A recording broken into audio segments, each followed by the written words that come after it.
So we have 1 hour, and we're actually going to try to talk about what the investor, for example, the VC attitude is towards investments. What's in their heads when they're evaluating you and saying yes or no, and how do they come up with a valuation percentage that they want to take, and the amount of money they're willing to put in for that. And we have 2 people here that are going to answer questions. So it's going to be a question and answer session throughout the hour. So first of all, we have Alison from Atlanta Bridge, and we have Eugene from Dublin Big. So maybe we'll start by getting them to introduce themselves for a few minutes, and we'll take it from there. Eugene, you're not muted, so you might as well start off. Yeah, hi everybody. So my background was, I started out with the IDA, and the reason I mentioned that is that during my 20s, I was trying to bring American software companies in from Silicon Valley quite successfully into Ireland. It was great experience, great exposure, and a kind of feeling during the 80s that Ireland could perhaps replicate what was being done in the US. So you were visiting companies like Oracle when they had 600 people, and then going down the road to Microsoft and Apple and Claris Software as it was at the time. I then moved on to what was called Telecom Éireann, the Irish telco, and we were doing spin-outs with John O'Farrell. John is the partner in Andreessen Horowitz, an excellent Irish guy heading up ventures in the US, now at a very serious level. And that team was a really unique opportunity to take the technology out of the telco and bring it to market. So various companies would have been spun out, such as Phone Watch, that you'd be aware of. We had spun out Alteon, Accurus. We tried credit cards, things like that. So it was just a great environment under Michael Smurfett, the chairperson, who said, look, let's just try things and fail. And the important thing is to recognize when they're not working. So then I moved to work with an Israeli technology company for 10 years and made a bit of money for myself. I started to invest in some Irish startups. I would give an evaluation on the ones that came to me for, to have a look at. And Dublin BIC was a great source of early stage companies. And if you're familiar with Dublin BIC, which I recommend that you should be, because they have the register of high net worth investors, and that is providing a pool of about 13 million per annum for startups. But it's more than that. We would regard it as smart money when you're getting a high net worth investor involved in a company. And I think the success of that program, which is called HBAN, has now transmitted to different parts of the world. So you're beginning to see something we've all dreamed of for a long time, which is Irish investors in the diaspora in New York, Singapore, Sydney, and London, now forming into investor groups that are available toward Irish startups. So I joined what was an experiment, and sorry if I'm being a bit long-winded, but I think the context is important here. The experiment was a 53 million fund set up by AIB with Dublin BIC and Enterprise Equity. And Dublin BIC would handle Dublin projects, and Enterprise Equity would handle ones really outside of Dublin. That was an experiment because there was a theory, and it still applies today, which is that early stage investing is quite different to growth stage investing. For the investor, it's much more hands-on, it's much more active management, it's much more about supplementing the teams where there are possible shortages of skills and identifying people that can help the companies at particular points in time, maybe for 3 weeks, maybe for 3 months. So we've been through that, and I think it was a worthwhile experiment. We invested in 40 companies. Some of those companies have gone from a turnover of 10 grand per annum to over 10 million. We had an exit there on Safe Food 360 just before Christmas. The fund will do very well, and I think that's reflected now in our second fund, which is backed by private investors. and that is open for applicants at the moment under my colleague Richard Watson in Dublin BIC. So I think there's a good story there and there's good experience, and I think my point in joining you today is to try and share that experience as much as I can. Thank you. Good, and thanks for the introduction to that pot of money, which is always good. Alison. Well, Eugene, it sounds like you've had a great career. I'm not sure I can mirror that, but I'm joining you, I suppose, from Atlantic Bridge, which I know from the names on the screen, some of you already are familiar with what we do, but maybe just to give you kind of the whistle stop tour. We are a venture capital investor. We're headquartered in Dublin, and we invest in deep tech opportunities. I work with the University Bridge Fund predominantly, which is an early stage fund, and we particularly are looking for opportunities that are coming out of third level research or have some sort of deep collaboration with universities or similar settings in Ireland. We have just raised our second fund. Our first fund was a great success, but there's a lot more to do. And out of the first fund, we invested in 25 companies across a very broad range of sectors, SaaS, quantum computing. We've got medtech as well, which is kind of a new area for Atlantic Bridge as a firm, but we've had some really interesting opportunities come up in those spaces.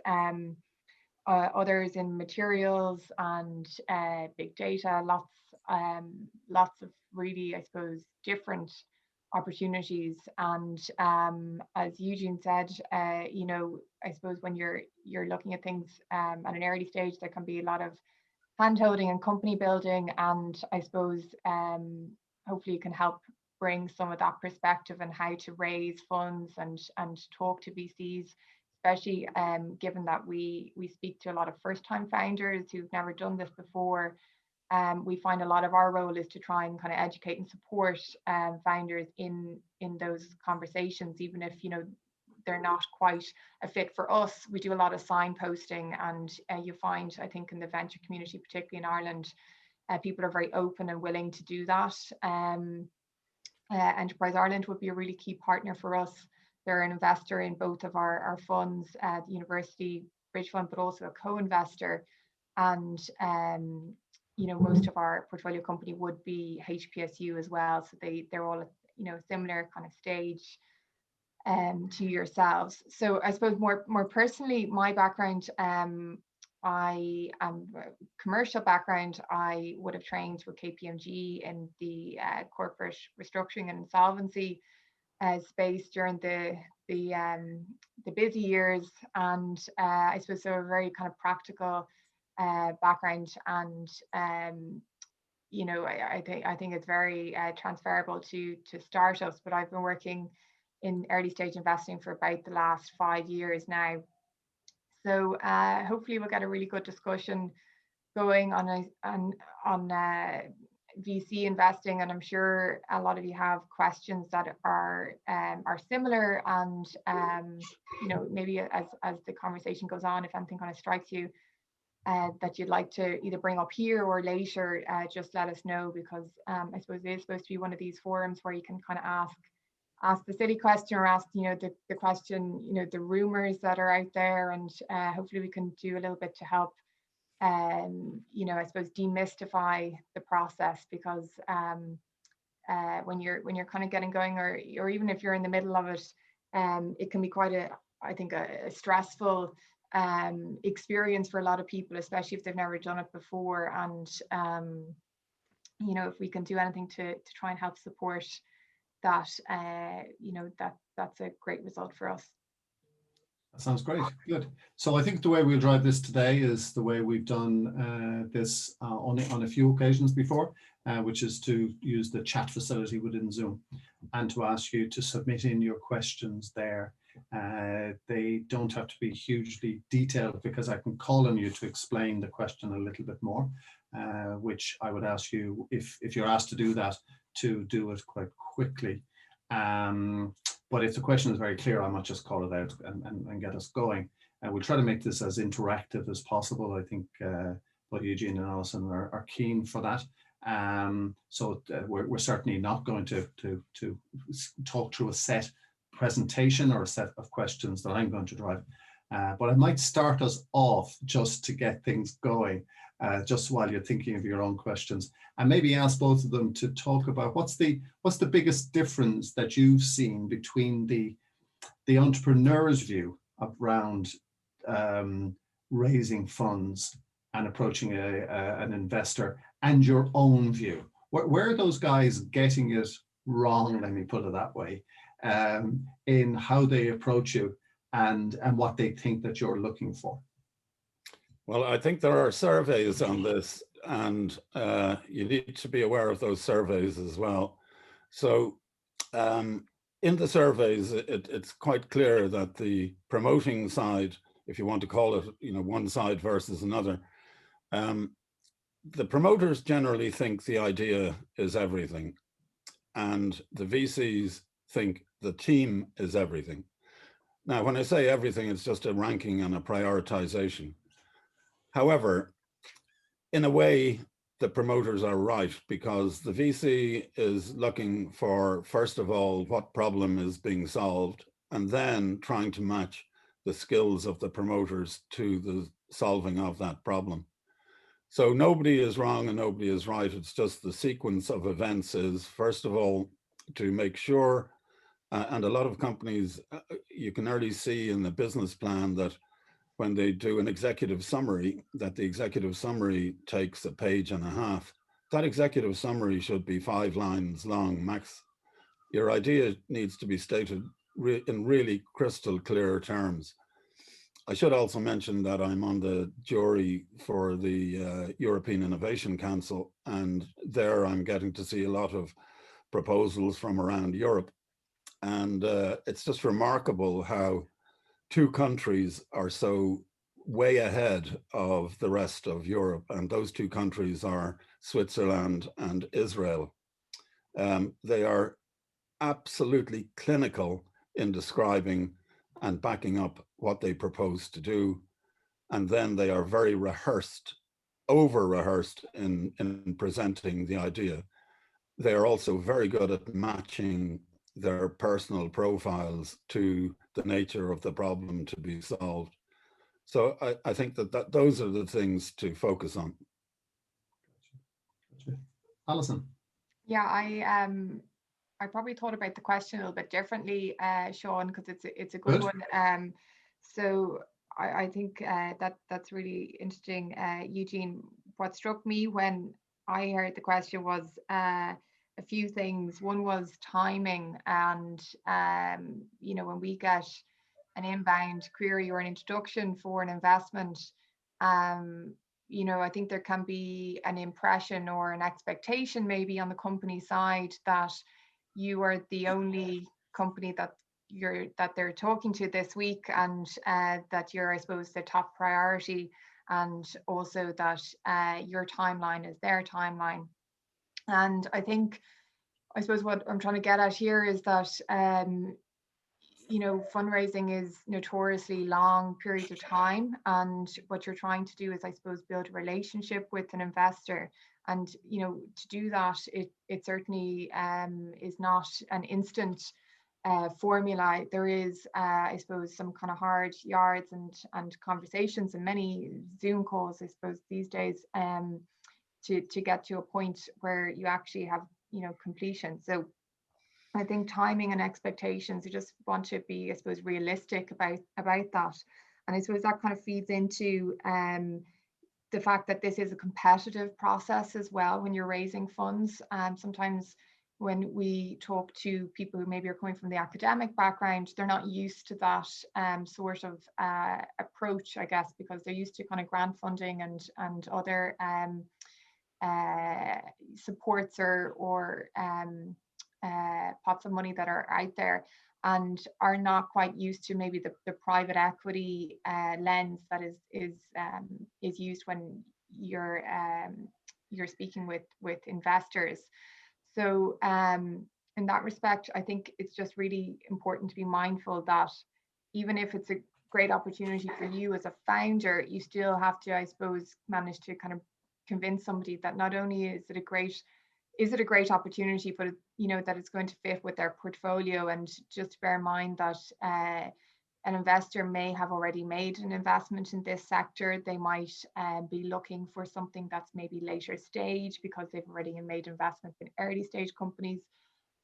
They may have, I suppose, a reduced amount of capital available. There can be all sorts of factors that fall into a decision.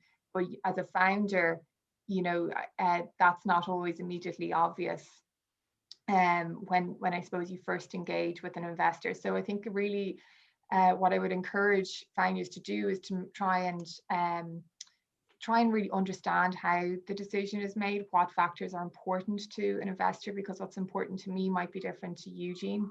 As from his fund and his mandate, he could be looking for companies that are in Dublin. I could be looking for a company that's coming out of the UK, because I've already got a number of companies in Dublin. It just depends on my fund mandate. But throughout it, it's really important to be mindful that it is a long-term relationship that you're trying to build here, and to be as open and collaborative as possible when you are talking to investors. I think, if you enjoy a conversation with somebody, you imagine that they probably enjoy it's reciprocal. And some things which can be maybe a little bit jarring or maybe a barrier to building that relationship is when there is a reluctance maybe to share information or share ideas and be open to collaboration. So those were just a few things that kind of struck me when you asked that question, Sean. I know it's a different tack, but I just think it's really important to be aware of these things. Yeah, I mean, having two perspectives is golden here. So let's embrace that for sure. We only have one question in so far, guys. So please get your questions in. We've got 40 minutes to get some good insights here. And yeah, I think, Sean, if I could just add on to what Alison was saying there, I think you should also feel free to interview your investors rather than it being the other way around.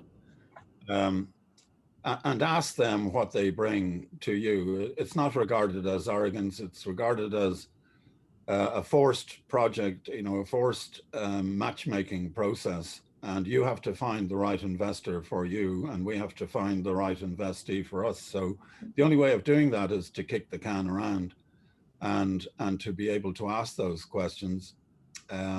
We're getting into a marriage, whether we like it or not. I'm on the boards of 14 companies. I've been with those companies for the best part of 8 to 10 years. During that time, people's lives have changed. People have got married as well. People have kids. So you're on a journey, and it's very important that you're able to understand each other and work together with each other, and to adapt as new board members come on board to the company. Sure. I find a reluctance for companies to actually ask investors, is this the type of company you invest in? Do you invest in my stage of a company? Do you invest in companies in this space?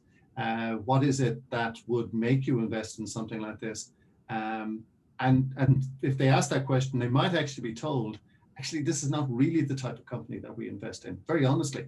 And then they would go away and fish elsewhere for a while and maybe come back to the original investor later on when there is a better match. But you are right, Eugene, the reluctance for the investor to actually ask those questions, to actually interview in a polite way the potential investor to see if there's a match. And if there isn't, then go somewhere else. Well, I think sorry. Yeah, I was just going to say, Sean, that I think maybe it's a thing of human nature. We don't like to hear no, and there's the kind of old adage of the slow no. How do I keep the conversation going without maybe addressing the elephant in the room? And I think as an entrepreneur, there's the argument of failing fast and making sure that you categorize people correctly into whether or not they are fit for now, or in kind of maybe a slow burn, or I suppose, a lesser priority. It's really important to maybe keep challenging yourself. Is this really a good fit? Is this a good use of my time? And that's not in an abrasive way, but just purely to make sure that we're being kind of efficient and have, I suppose, a good direction. And I think if people do ask those questions of investors, they might get surprised. Like you say, it might be a no, but really it's important to leverage that and opportunity and say, okay, well, when would a good time be to talk to you, or what do I need to show before we can re-engage? Yeah. The amount of times we've given feedback to founders, and I just know that they're not listening to the feedback, but they hear no, but they don't actually hear what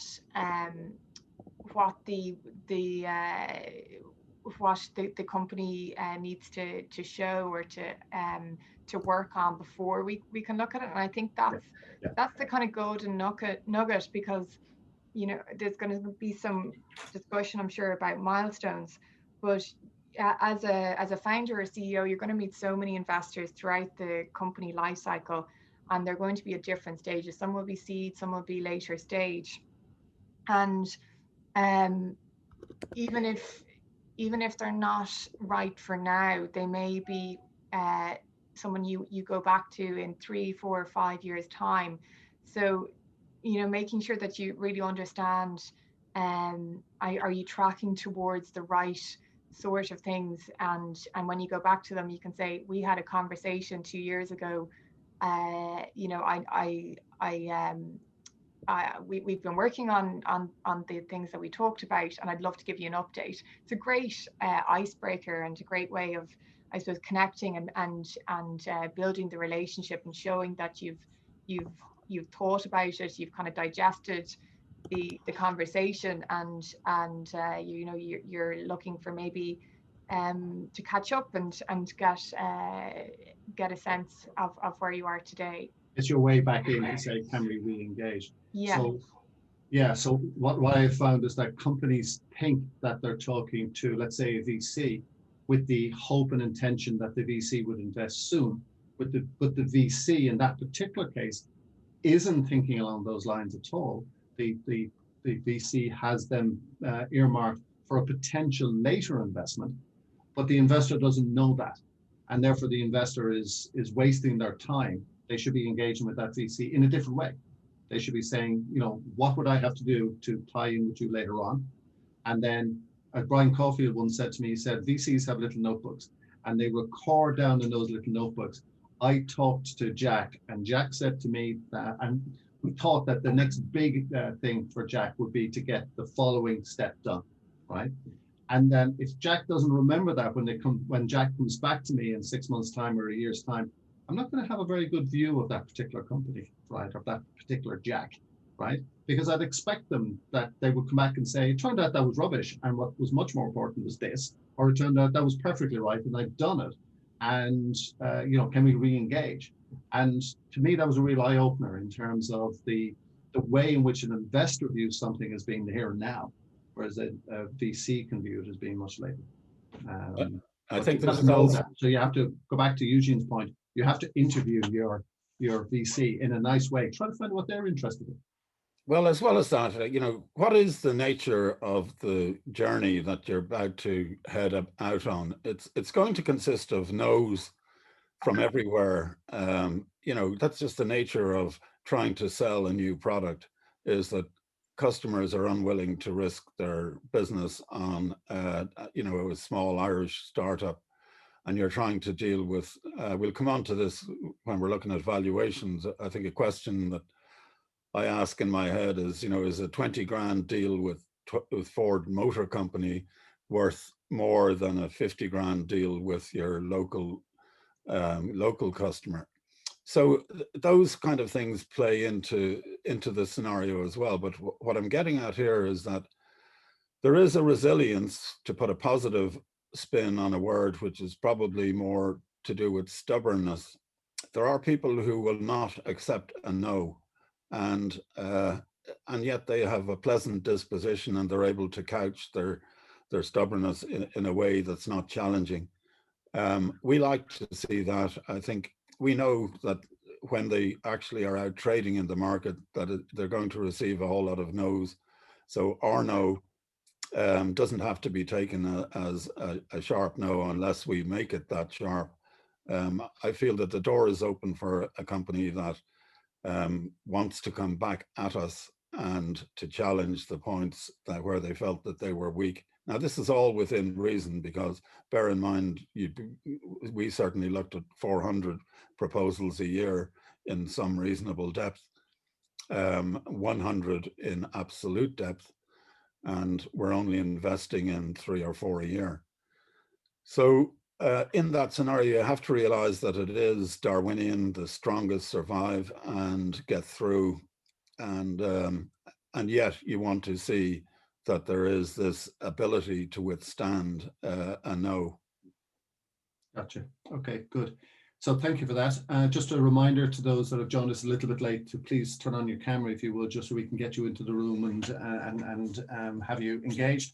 But leave yourself muted if you would. But if Karina could please unmute, and is Karina still there? She was there a second ago. Yeah, you're there, still there.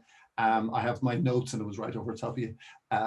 So if you could explain your question in terms of virtual strategies, that would be great. Yeah, I'm just wondering, and actually it's probably linked to a later question. Have you seen anything that's really impressed you? So, you know, the world has changed in the last 12 months and we've started to use things like Zoom and other ways of communicating that we mightn't have been as acceptable before. So have you seen anything in the last few months that has really impressed you? We're about to go into a funding round.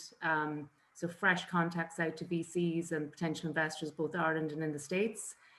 And I'm just wondering, is there any like tips that you saw somebody do that really impressed you in this new kind of environment of communications where, you know, everyone's... Yeah, I think what we saw was, if you looked at the whole year, the passage of 2020, Q1 was, you know, it was normal with some kind of trepidation.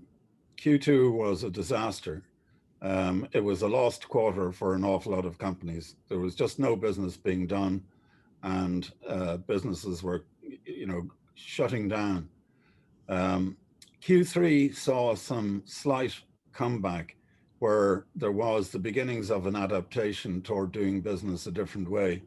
And Q4 I would describe as normalization of the new way of doing business. And it really reflects the wonders of humanity, that how quickly everybody adapted. So most of our companies in our portfolio, they were back on track by Q4. And it's not, whereas previously we would have been surprised that you can get a sale without having met the customer. Now it was happening regularly, it was happening daily. So that was just great to see. I think it's there for all time now, and probably a wonderful time where you don't have to lose half your life flying around the world to try and get a contract, which was the case.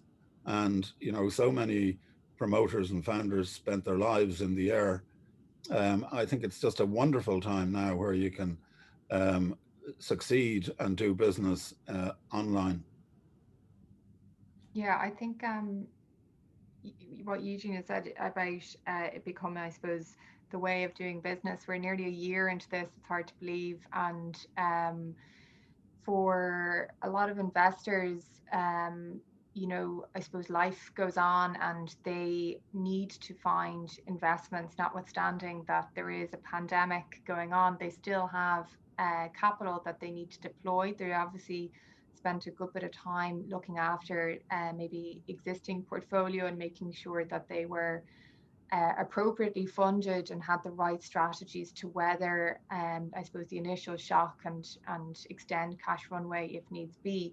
But for many investors, there's still an impetus to make sure that they are developing a pipeline of opportunities and meeting new founders and new investments are happening. So in that respect, I think that all's not lost. You know, if you're going out to raise a round, there's definitely challenges there that that maybe are a little bit different, but in many respects it's the same challenges. It's how do you get an introduction to a venture capital firm if that's the right fit, and I suppose how do you progress the conversation on from there. So the first thing I would say to you is that being an Enterprise Ireland HPSU company is that EI has access to all of the people that you probably need to speak with, certainly in Ireland and beyond. You'd be really surprised how deep the network is in EI, even from a customer perspective. So a warm introduction is always by far the best. I think there's been a few stats and conversations about, you know, the success or lack thereof of sending a cold email. So the more that you can tap into the supports that are there with EI and getting your DA or wherever it is, there's somebody that you want to speak with, you know, certainly I would try and make sure that you've identified that and you've put up the hand and said, you know, I really think that this person is a good fit. You know, you need to be a little bit targeted and make sure that you can, I suppose, justify or you know, you have a reason to progress that conversation. But if there is someone that you just can't get at within your own network, make sure you try and use Enterprise Ireland. From, I suppose, a virtual engagement point of view, with Zoom, you do have somebody's unfettered attention. They're probably not going to be called out of a room or, you know, late for a meeting in some respects, which can sometimes happen in real life more often than we'd like to admit. But that being said, there's a few just tips that I would give in respect of PowerPoint and Zoom. It can be very quick to, I suppose, rely on PowerPoint, and as soon as I think the share screen comes up, people themselves sometimes notice that their attention lapses and the connection with the presenter and the presentee can falter. So, and just be careful about that, particularly when it's an introductory call and you're trying to build that relationship. So as much as you can keep it conversational and try and explain what you're doing, as Eugene said, about in a kind of succinct way earlier, hopefully your investor will get on board pretty quickly with what you're trying to do, and then it should become kind of a bit more Q&A and, like, you know, tell me a little bit more about this, and you can use the PowerPoint to maybe support that. But I would just caution about that you don't have an hour's PowerPoint to present, and then you never get to build that relationship. Just try and think, how do you get it more discursive than you know, you're just talking to your computer screen, and you never get beyond that. But that's excellent advice in terms of presenting in the first place. So that's actually really good. Rather than hiding behind PowerPoint, in the Zoom world, you really are hiding behind PowerPoint. You're invisible. Yeah, behind. especially even here now, we've got everyone's on a gallery kind of setup. You can see people, but it's still hard to have the same interaction if you're all in the same room. But as soon as the share screen comes up, you know, somebody's down at the bottom or they're hidden because there's multiple participants, and it almost becomes like it has the danger of becoming background noise. So just have a think about your presentation, maybe do a test run with somebody and get them to give you feedback. I've had a few people maybe have kind of technical issues, very few and far between, but just I think it's worthwhile just testing it out and seeing how things go. Corinne, did that answer the question? Excellent, good. Thank you for that feedback. We'll actually continue on that vein because Darren has a question, but I think I can read it out, and that is how important is the pitch deck? How much time and effort should be put into it? Should it be a standard format or should it be different to stand out? I might just take that one very quickly, but I would say you need multiple pitch decks. And I mean, try and start with a core pitch deck. There's certain things that you're going to have in there. You know, what you're doing right up front and center, something about the team, the market that you're addressing. But if it's a first deck, it needs to be something that's going to encourage a conversation, like, you know, I just mentioned to Karina. But, you know, balancing the amount of information you give somebody at first time is really important, not just because from a confidentiality point of view, from a founder, but because you want to move from this is the idea we're doing, this is what, you know, the vision, to having the conversation. If you give somebody everything, you kind of stand back and maybe never get to the point of understanding, you know, what their impressions are, what their concerns are, where they're naturally going for the next question. So there's some things that I would hold back, and they might be around finances. Don't put up anything about evaluation. You know, you can give information if it's a very technical presentation, hold that back. You know, if somebody's interested, that will follow. So just have a little think about, you want to hit all the main points at a high level, and hopefully get to the next conversation where somebody says, you know, I'd really like to learn more about how your product works. Let's have a chat about that. I'd like to learn more about your sales pipeline. Let's talk about that. You know, you can have a teaser if you like, but just think about that. And obviously you're going to have to tailor your deck a little bit depending on the audience.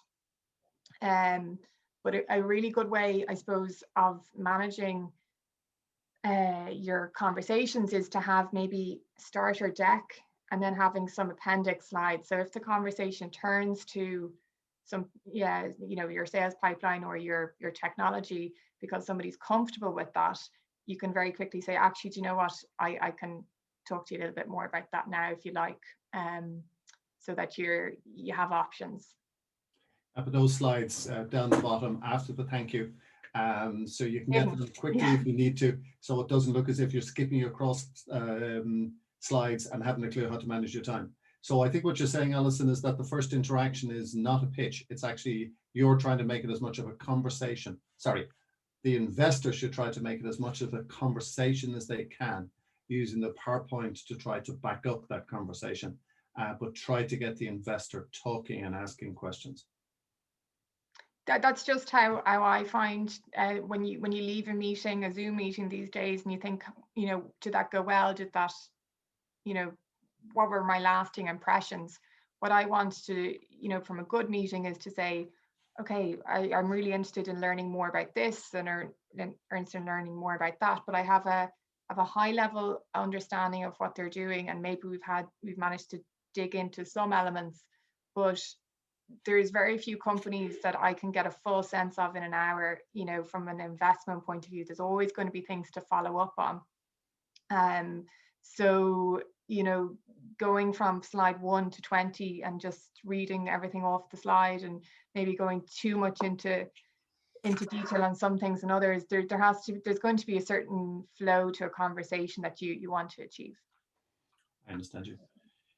In the interest of time, we'll move on to the next question, which is bringing us in a different area, and then we'll cycle back. It's from David, and what is your view on companies that are pre-revenue? Is that an issue for a VC? And often in medtech space, companies are pre-revenue. Eugene? Yeah, you'll see that medtech has its own, really, you know, it has evolved into its own rules, and those rules would be that what people are looking for are, say, the technology has been demonstrated in a relevant environment. Now, you'll notice I'm using the language there of what is called the TRL, the technology readiness levels that that are applied with the old NASA calibration of where a project is at. And typically with a tech company, you know, if something has been demonstrated in a relevant environment, well, then it's probably 3 to 4 months away from market launch. But for a medtech device, and then even for life sciences, they can still be 2 years away from market at that stage. And that's why the world has evolved into specialized investors in those areas who understand the players and understand what the actual drivers and accelerators appropriate to that market are.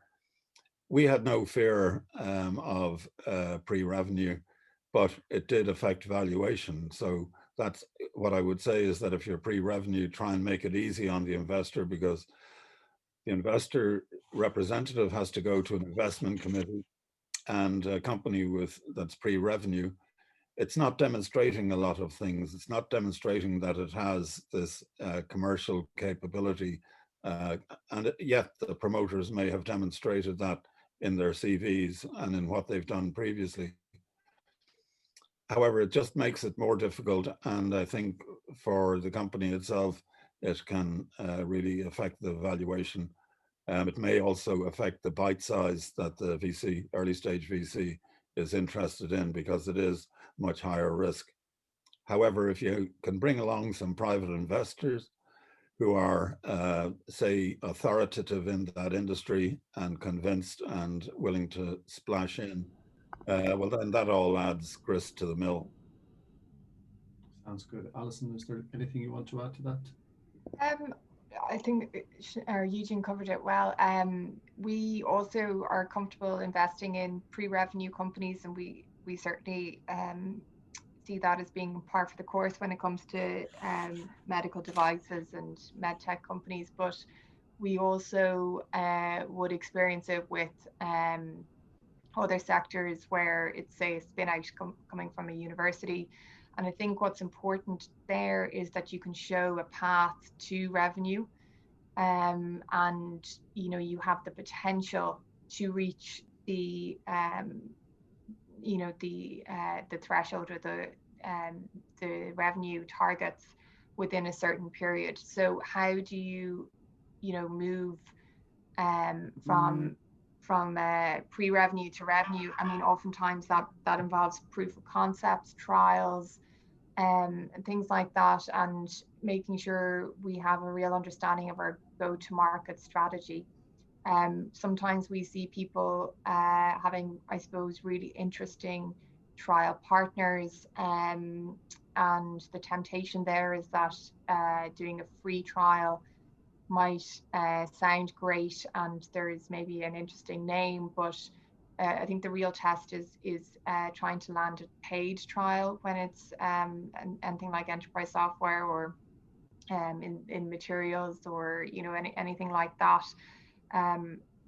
Too often large corporates are willing to kind of kick the tires and entertain research or new technologies, but there is I think an important psychological bar where somebody's asked to pay a nominal amount for a trial. I think you could have a very different conversation, and hopefully an insightful one, with potential customers when you look for paid trials. So just trying to understand how we're going to convert customers, that's really important. We had this topic of conversation come up in our founders group this morning, and there was two pieces of very good advice. One was to get for an unpaid trial, right, where it's necessary to have an unpaid trial, and even for a paid trial, which is not too expensive. One is to get an introduction to the people in the company that are going to actually make the decision to purchase afterwards. Mm-hmm. So that would probably not be the person that's in charge of the trial. But if that person cannot say to you, it'll be my boss that makes the decision, and here's a 5-minute chat with my boss before the trial starts, that's a bad reflection. But at least be able to identify who the decision makers are in the company. Yeah, I think that's really important. But what I would say is that I suppose, like, the reason why we're talking about trials here is that for pre-revenue companies, it's important we don't over optimize and fall into the trap of never launching a product and getting it out there. It's the kind of the developer's trap, and really we want to get this into customers' hands as quickly as possible, and to get some sort of feedback. I mean, if it's not paid, fine, but I think you're going to get a lot more engagement from somebody and feedback if they're paying for it, because they value it. And if you are going to do a trial, be really as prescriptive as possible with what the expected outcomes are. Who's going to be the champion, or the point of contact. There's a lot of trials that we see that kind of go nowhere, and from a company perspective, maybe they think you know, it's fully scoped out. But you know, hindsight is always great, but you realize actually the end point wasn't really clear enough on what the deliverables were going to be to try and secure that into like a paid engagement, and to have regular checkpoints if you are going to go down that route. That sounds like a very good addition and great. Tom has a question around the fact that VCs will often look at your recent past, what's happened in your last 12 months, as a gauge for how the company's getting on for maybe your next round of funding, as an example. 2020 has been a very strange year. How do you look at 2020 as being a way of judging a company's performance? How seriously are you going to take the 2020 performance when you're making decisions? Tom, does that do that question justice? Yeah, perfect. Yeah, absolutely. Like I suppose for good and for bad, there's companies that will have excelled in 2020 that are probably looking back and patting themselves on the back, but it was kind of in a false economy. And then on the flip side of that, there's companies that may have been doing quite well in Q1 last year and then dropped off a cliff, and are kind of walking into a VC's office with fairly poor figures or something like that. So is it a case that is it just an honest conversation that VCs are going to look at it in a fairly practical way, or is there a way that we could package it, or any tips around that? I think we're going to look at it in a sectoral context. So what is likely to happen is that if you're, say, the business proposition requires something like, if it's, say, it's ad technology, advertising technology, well, budgets have been reduced immensely. So that's not a great space to play in right at the moment. So therefore, you may have a great technology solution or, a great business model, but it looks like advertising budgets, may be cut in the US by between 15 to 18%. And that's just the nature of the year because of that lost quarter that I mentioned earlier. So I think depending on the sector, if we all know that if it's e-learning, well, look, that's going through the boom of all booms, and happily we have some plays in there. We have a company, Terminal 4, that is doing very well in the e-learning space at the moment. So I would take it on a sectoral basis. It's just that you have a story to tell, and like all stories, it will come out of a context, and the context is everything. Yeah, I think, Tom, investors look for opportunity. So if 2020 has been a bad year, that's fine, but you still have to present the opportunity going forward, and whether you've had to make adjustments to the projections or the plan, that's fine. But I think it's important to have an honest and open conversation about how 2020 went, and I'm sure there were learnings or maybe a new focus or certain areas.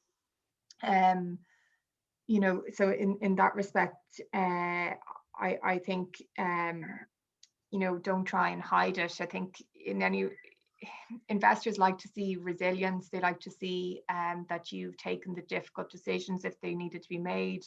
I think the bad times tell even more than the good times, because it's very easy to hide mistakes when you've got big budgets, and they'll just absorb that. But it's really, how did you handle adversity? And when the bottom fell out of what you thought was going to be 2020. So I wouldn't shy away from that. What I would just point out is that be careful that you do present opportunity, not problems. So for example, an investment which comes along and says we are raising money because we need to pay our salaries, for the next 6 months, we're out of cash.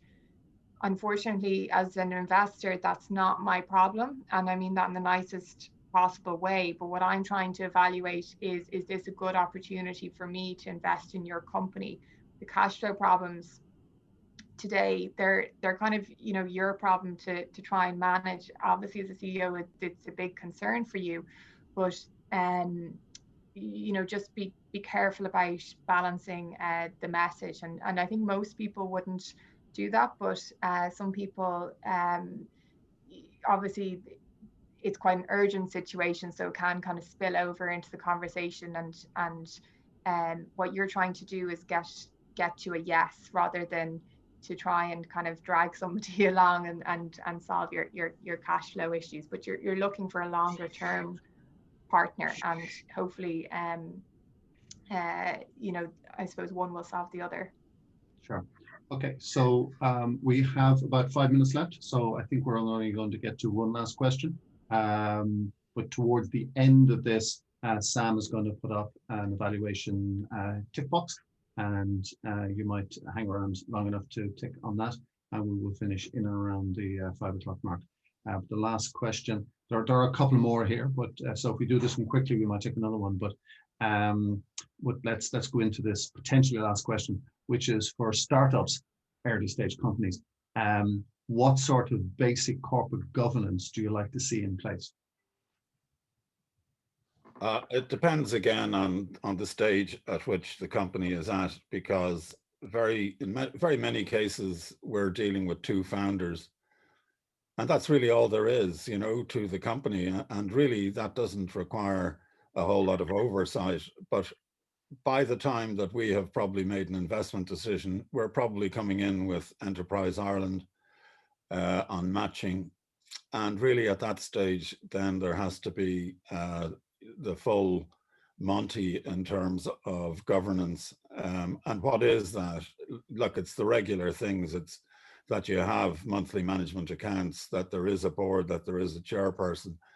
And by the way, these are also great opportunities, because what we have seen, and it may answer another question that I saw coming up there, is that you must treat your company as a vehicle for your, you know, extending your personal reach in life.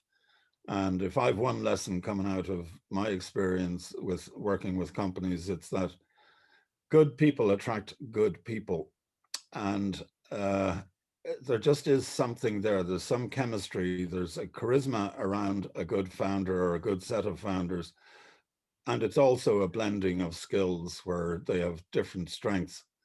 However, when you have a board, you have an opportunity to bring on heavyweight experience, especially in the position of the chair. Great if it's an investor chair.